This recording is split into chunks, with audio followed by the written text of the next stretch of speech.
Ancient technology is every bit as wonderful and mysterious as modern technology. In many ways, it's even more mysterious than any current technology.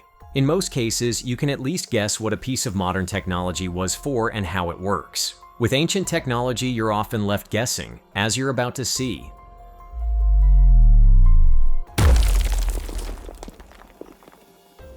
The lost city of Atlantis is one of the world's most famous mythical locations, and possible explanations for the myth's origin have been found all over the planet. China has an Atlantis of its own, and you'll find it at the bottom of Qiandao Lake. Known properly as Seahenge, an approximation of Lion City, it was built during the Eastern Han Dynasty. That means the buildings have been standing for approximately the 2nd century. Unlike the fate ascribed to Atlantis, however, Seahenge's drowning wasn't an accident. The Chinese government needed to create a lake to power a hydroelectric plant in 1959, and they decided Seahenge was the perfect place. On the one hand, it feels like an act of wanton vandalism, but on the other, it means the buildings have been preserved far better than they would have been if they were still exposed to wind, sun, and rain every day. Most of the buildings remain entirely intact, as do the old city's 300 stone arches. Now that awareness of its existence is growing, there are plans to build a bridge over the lake and turn Lion City into an unusual tourist destination.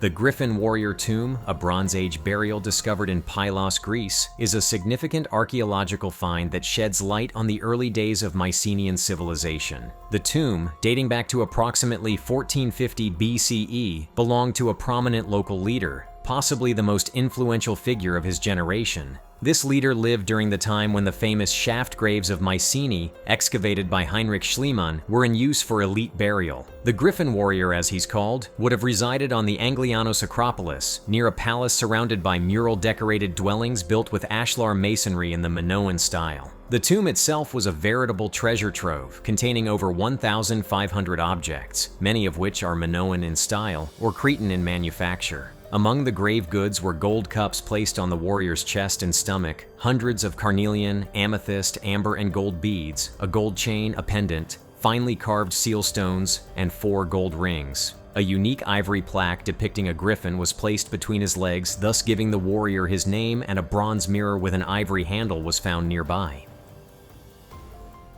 While scientists haven't offered any explanation for some of the objects you'll see in this video, they have found an explanation for South Africa's Klerksdorp spheres.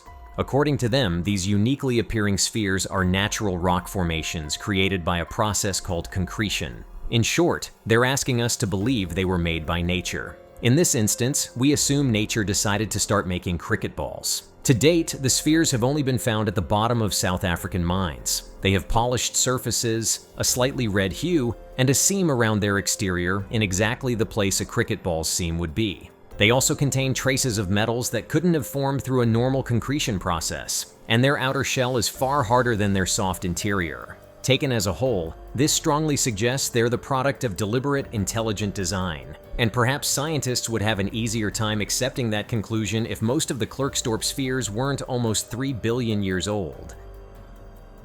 Antarctica is a continent renowned for its whiteness, owing to all the snow and ice that makes up most of what's visible to the naked eye. Taylor Glacier, however, is not like the rest of the continent. When a survey ship first passed it in 1911, the crew was stunned and slightly terrified to see blood-red liquid pouring from its side. That earned the glacier the nickname Blood Falls. At first, geologists thought the unusual hue was caused by algae, but more recently, we've discovered that's not the case. The ice is actually discolored by microbes that have spent approximately 2 million years trapped beneath the ice, totally isolated from the rest of the world and evolving alone in a place devoid of heat, light, and oxygen.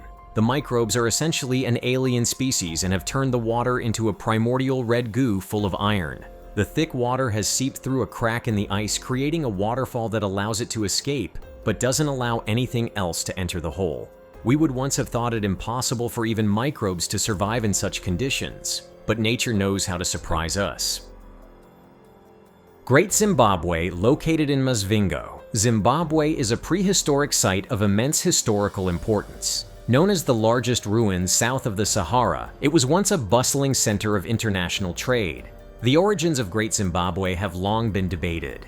Early Western archaeologists refusing to believe that such a complex structure could be the work of native Africans. For years, theories suggested Egyptian or Phoenician origins influenced by the racial attitudes of the time.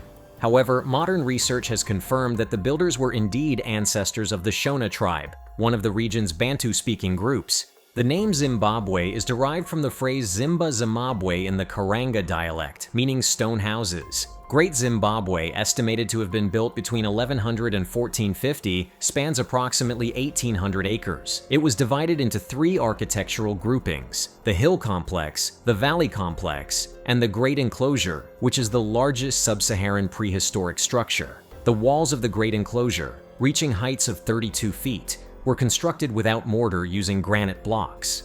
The site was a hub of international trade with artifacts sourced from as far away as China. Despite the clarity on these builders, many mysteries remain, including the reasons for its construction, its eventual abandonment, and the function of structures like the conical tower. For hundreds of years, nobody knew that the Bronze Age timber circle in Norfolk, England existed.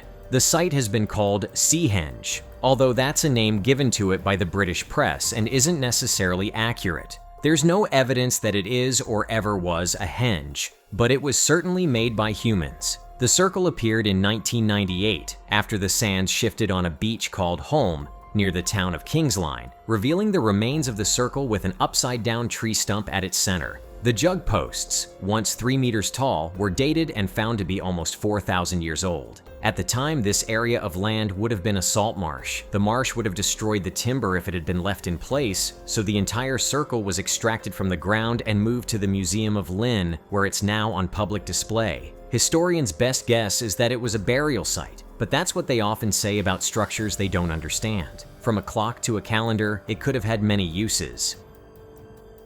You might think there aren't many mysteries surrounding the Waffle Rock in West Virginia, USA. It's a rock, and it looks like a waffle. Mystery solved, right? Actually wrong. The name of this strange stone only tells us what it looks like. It tells us nothing about how it came to look like that in the first place. The geometrical pattern of straight lines crossing and intersecting at regular intervals must surely be the product of human engineering. Scientists disagree, however. They say this distinctive pattern is due to natural erosion and nothing else. The U.S. Army Corps of Engineers has studied the Waffle Rock in depth, and they claim it's made of a sandstone rock that began to form 300 million years ago, originally being just a normal, plain piece of sandstone. A shift in tectonic plates then cracked and broke it, which allowed iron oxide to seep into the cracks and create the distinctive waffle-like patterns we see today.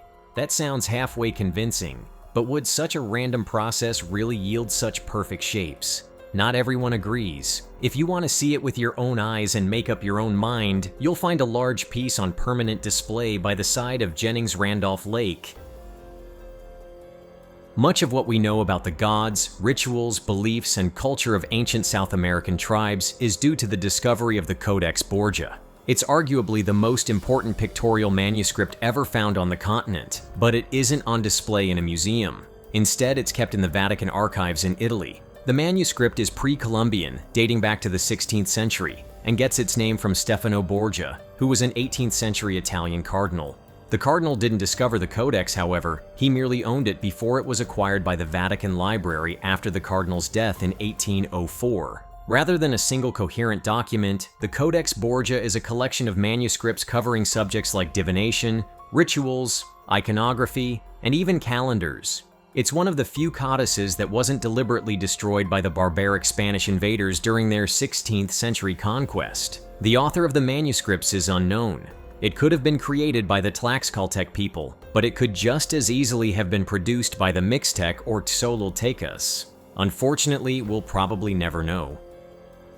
Starker is one of Europe's most important archaeological sites, packed with relics dating back to the Mesolithic era, 10,300 years ago. You'll find it in North Yorkshire, England, not far from Scarborough. The first people to settle here did so shortly after the end of the Ice Age. Great Britain was still connected to mainland Europe by land, as sea levels hadn't yet risen enough to isolate the island. It's impossible to list everything of value ever found at Starker without making this video last for more than an hour. But some of the most noteworthy finds in recent years include ancient headwear made from the skull caps of red deer, and more than 200 red deer antler-barbed harpoon heads. It sounds like it would have been a bad part of the world to live in if you were a red deer. The reason so many artifacts have been so well preserved here, and that they're submerged in waterlogged peat. Excavations at the site have been ongoing since 1948 and will continue long into the future, perhaps even beyond the end of this century.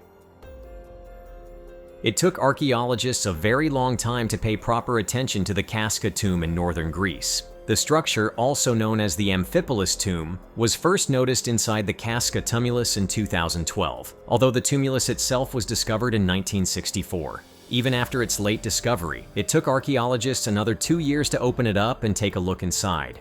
When they eventually did, they were stunned to discover they had one of the largest tombs ever found in Greece before them.